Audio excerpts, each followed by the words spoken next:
ఏదైతే తెలంగాణ రాష్ట్రంలో ఇటీవల కులగణన లెక్కలు ఇవ్వటం దాని అంశంగా ప్రధానంగా మాట్లాడటం జరుగుతుంది. ఏదైతే కులగణన లెక్కలు ప్రవేశపెట్టేటప్పుడు అసెంబ్లీలో రేవంత్ రెడ్డి గారు ఒక మాట చెప్పింది. నేను తెలంగాణ చరిత్రలో ఒక గొప్ప వ్యక్తిగా నిలిచిపోతా. తెలంగాణ సర్వే లెక్కలను మొదలుపెట్టిన మొట్టమొదటి వ్యక్తి, బీసీ లెక్కలను తెలిసిన వ్యక్తి, చారిత్రాత్మక సంఘటనలో నేను ఒక చారిత్రాత్మక వ్యక్తిగా నిలిచిపోతాం అని చెప్పిండు. రేవంత్ రెడ్డి గారు చెప్పింది నిజమే, కానీ చారిత్రాత్మక చరిత్రలో నువ్వు గొప్ప వ్యక్తిగా నిలిచిపోవు, ఒక ద్రోహిగా మిగిలిపోతావు అని తెలియజేస్తుంది.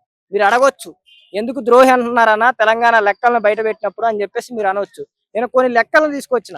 ఏంటంటే 2011 లెక్కల ప్రకారం తెలంగాణ రాష్ట్ర జనాభా 3,50,00,000 మంది. తెలంగాణ రాష్ట్రంలో ఉన్న జనాభా 3,50,00,000 మంది. 2024 లెక్కల ప్రకారం 3,55,00,000 మంది. అంటే దాదాపు 13 సంవత్సరాల్లో తెలంగాణ జనాభా పెరిగింది 5 లక్షల మందేనా అని నేను అడుగుతున్నా తెలంగాణ రాష్ట్ర ముఖ్యమంత్రి గారు. ఏదైనా ఒక రాష్ట్ర ప్రభుత్వం సర్వే చేసేటప్పుడు ఏం చేసిద్దంటే రాబోయే 30 తరాలు 40 తరాలకే జనాభా ఎంత పెరిగింది 40 సంవత్సరాలు కానీ ఒక అప్రాక్సిమేట్ క్యాలిక్యులేషన్ వేసింది. ఆ అప్రాక్సిమేట్ క్యాలిక్యులేషన్ ఎవ్రీ 10 సంవత్సరాలకి 14% పెరిగిద్ది అని వాళ్ళు ఇచ్చిన లెక్కలు.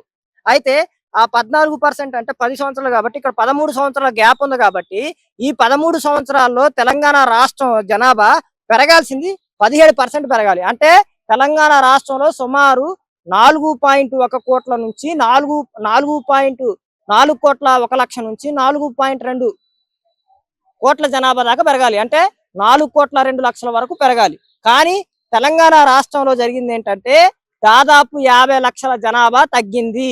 దీనికి కారణం ఏంటో రేవంత్ రెడ్డి గారు చెప్పాలి. ఇంకొక అంశం అడుగుతున్నా, తెలంగాణ రాష్ట్రంలో ఎస్టీ జనాభా 2011 లెక్కల ప్రకారం 32 లక్షల మంది ఉన్నారు. 2024 లెక్కల ప్రకారం 36 లక్షలకు వచ్చారు. సరే 4 లక్షలు పెరిగారు, చాలా మంది పెరిగారు కానీ మీరు అనుకోవచ్చు. కానీ తెలంగాణ రాష్ట్ర ఏదైతే 13 సంవత్సరాలకి లెక్క ఏదైతే 17% నుంచి 18% ఉంటే తెలంగాణ రాష్ట్రంలో 39 లక్షల వరకు పెరగాలి సర్వేలు, కానీ పెరగలేదు. 39 అంటే 3 లక్షల నుంచి 2 లక్షల జనాభా తగ్గిరు. మరి ఆ జనాభా తగ్గడానికి గల కారణం ఏంటి? ఫర్ ఎగ్జాంపుల్ చచ్చిపోయో, సర్వేలో పాల్గొనో, లేక 1 లక్ష మంది పాల్గొపోయినా ఇంకా మిగిలిన 2 లక్షల మంది ఎటుపోయారు. ఇంకొక అంశం, ఎస్సీ జనాభా తెలంగాణ రాష్ట్రంలో 2024 ప్రకారం 57 లక్షలు, దాంట్లో 2011 ప్రకారం 54 లక్షలు, అంటే 3 లక్షల మంది పెరిగారు. కానీ ఏదైతే నేను చెప్పిన 13%, 14% లెక్కల ప్రకారం, 18% లెక్కల ప్రకారం చెప్తే తెలంగాణలో ఎస్సీ జనాభా 60 నుంచి 65 లక్షల మంది ఉండాలి. కానీ ఎందుకు తగ్గింది? ఈ 5 లక్షల నుంచి 6 లక్షల జనాభా ఎందుకు తగ్గింది? సరే సర్వేలో కొంతమంది పాల్గొపోయినా మినిమం 57 నుంచి 58 లక్షల మంది జనాభా ఉండాలి. ఎందుకు తగ్గింది? దానికి రేవంత్ రెడ్డి గారు చెప్పాలి. ఇంకొక ప్రధాన అంశంగా ఇక్కడ మాట్లాడదలుచుకున్నది ఏంటంటే ఓసీ వెనకబాటుతనం అనేది తెలంగాణ రేవంత్ రెడ్డి గారు ఇచ్చింది ఎంత అంటే 31% ఉన్నారన్నారు ఓసీలో వెనకబాటుతనానికి. నేను అడుగుతుంది ఏంటంటే 100లో 31% అంటే రాష్ట్ర జనాభాలో వీళ్ళు 11.9% ఉన్నారు. అంటే దాదాపు 3.1% మంది పేదలు ఉన్నారని నువ్వు చెప్తున్నావు. 3.1 మంది పేదలు ఉంటే మరి 10% ఈడబ్ల్యూసీ కోటా కింద ఎకనామికల్లీ వీకర్ సెక్షన్ కింద ఎట్లా రిజర్వేషన్ అమలు చేస్తున్నావు? ఇది రేవంత్ రెడ్డి గారు చెప్పాలి. ఇంకొక అంశం అడుగుతున్నా, నువ్వు చేసే కులగణన సర్వేలో ఎకనామికల్లీ వీకర్ సెక్షన్ కోటాని ఎందుకు పెట్టలేదు తెలంగాణ రాష్ట్రంలో? అంటే నీ దురుద్దేశం ఏంటి? ఆ కోటాని దాచాలనేగా, నువ్వు మాయం చేయాలనేగా.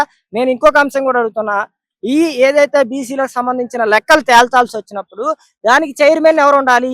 మా బీసీకి సంబంధించిందో, మా బహుజన వర్గాలకు ఎస్సీకి సంబంధించిందో, ఎస్టీ సంబంధించిన వ్యక్తి ఉండాలి. కానీ ఎందుకు లేడు?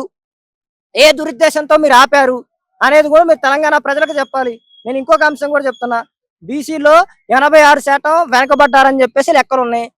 ఆ లెక్క ప్రకారం వేసుకుంటే 56.4 ఈ రాష్ట్రంలో మన జనాభా.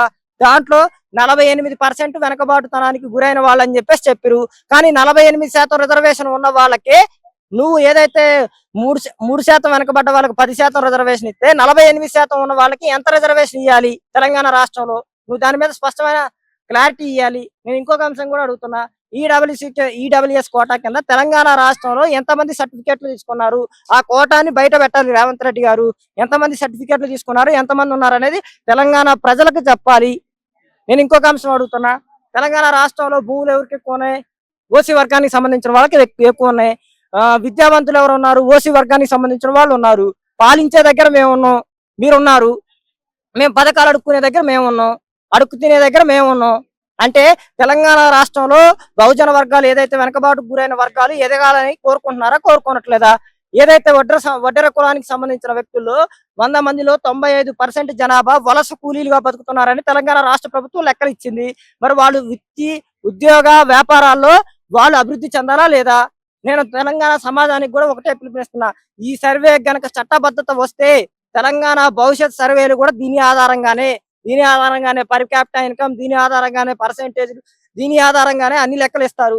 దయచేసి తెలంగాణ ప్రజలు దీన్ని వ్యతిరేకించండి. బహుజన వర్గాలకు నేను చెప్తున్నా, మన తాతలు మన తండ్రు ఏదైతే మౌనం వహించడం వల్ల మనం ఏదైతే వృత్తి వ్యాపార ఉద్యోగాల్లో ఏదైతే హక్కులు రిజర్వేషన్ పొందాలో కోల్పోయినవో ఆ హక్కులు మళ్ళీ ఒక 100 తరాలు దోచుకునే పరిస్థితి వస్తది. దయచేసి వీటి మీద పోరాటం చేయాలి, ముందుకు పోవాలని బహుజనులకు ఒక పిలుపునిస్తున్నా. రేవంత్ రెడ్డి గారికి ఒక విజ్ఞప్తి చేస్తున్నా, దీని మీద అధ్యయనం చేయడానికి తెలంగాణ మేధావుల నుంచి ఒక కమిటీని పిలిపించండి, ఒక అఖిలపక్ష మీటింగ్ పెట్టండి.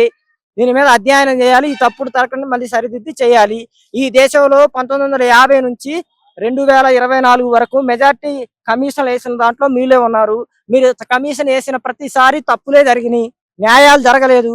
మీరే తెలంగాణ ద్రోహులు, తెలంగాణ బహుజన వర్గాల మీద కత్తి పెట్టి ఉరితీసింది మీరే.